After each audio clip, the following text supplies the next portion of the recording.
आज या ठिकाणी पत्रकार परिषदेच्या माध्यमातून आम्ही जाहीर आवाहन करतोय.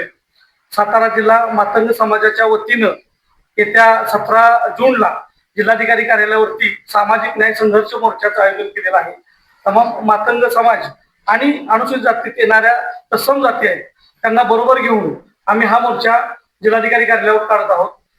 अनुसूचित जाती आरक्षणामध्ये उपवर्गीकरण करावं ही प्रमुख मागणी आज या मोर्चाच्या अनुषंगाने आम्ही करत आहोत. या मागणीमध्ये जे विषमता आहे म्हणजे जे आरक्षणाचं जे वाटप झालेलं आहे किंवा आरक्षणाचा आजपर्यंत मातंग समाज आणि इतर तत्सम जातींना जो लाभ मिळालेला आहे त्यामध्ये प्रचंड विषमता असल्यामुळे समाजाची आज दयनीय अवस्था आज आपल्या समोर दिसते आणि ती आम्हाला शासन दरबारी मांडण्यासाठी 1 ऑगस्ट 2024 मध्ये जो सुप्रीम कोर्टाने जो निर्णय दिला त्या निर्णयाची अंमलबजावणी इतर 6 राज्यामध्ये झालेली आहे आणि या महाराष्ट्र राज्यामध्ये सुद्धा ही अंमलबजावणी कायदा पारित करावा म्हणून आम्ही हा मोर्चा आयोजित करत आहोत. तसे बोला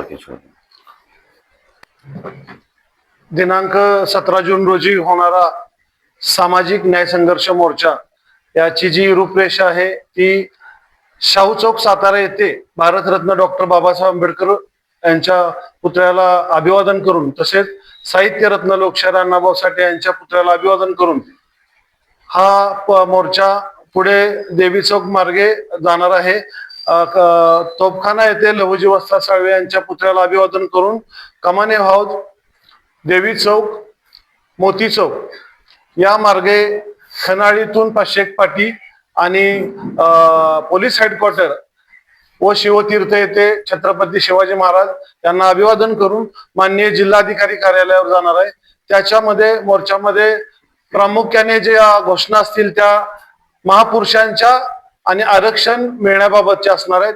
त्याच्यामध्ये कोणत्याही जातीला बाधा पोचेल किंवा कुणाच्या भावना दुखवतील अशी कोणती त्याच्यामध्ये घोषणा होणार नाही. त्याच्यामध्ये पिवळे आणि निळे झेंडे असतील, डोक्यावर पिवळी टोपी असेल आणि हा मोर्चा माननीय जिल्हाधिकारी कार्यालयाच्या इथे समाप्त होईल. आज या ठिकाणी संघर्ष मोर्चाच्या बाबतीत आता सर्व तुम्हाला या ठिकाणी माहिती मिळालेलीच आहे.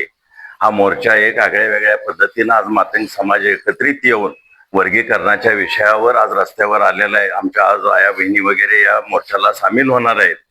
आमच्यामध्ये असणाऱ्या मुली देखील या मोर्चामध्ये कलेक्टर ऑफिसच्या ठिकाणी 1-2 मुली आम्ही लहान आमच्या त्याही थोडंसं मार्गदर्शन समाजाला करणार आहेत.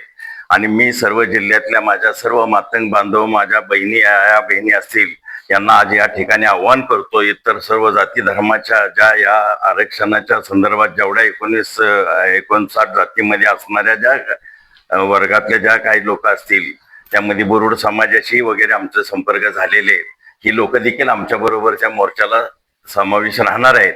इतर कुठल्याही याच्यावर आम्ही न काय बोलता वर्गीकरणावरती आमचे न्याय हक्कासाठी आम्ही या शासनाला विनंती करणार आहोत आणि आमच्या विनंतीला त्यांनी मान द्यावा अशी आम्ही या राज्याच्या मुख्यमंत्र्यांकडे निवेदनद्वारे आम्ही ती मागणी करणार आहोत. त्यांनी या अधिवेशनामध्ये आमचा हा न्याय आम्हाला देण्याचे योग्य ते दिशेनं वाटचाल करावी असं आम्ही त्यांना आव्हान करतो. एवढंच आमचं मुख्यमंत्री आणि या राज्य सरकारकडे मागणं राहणार आहे.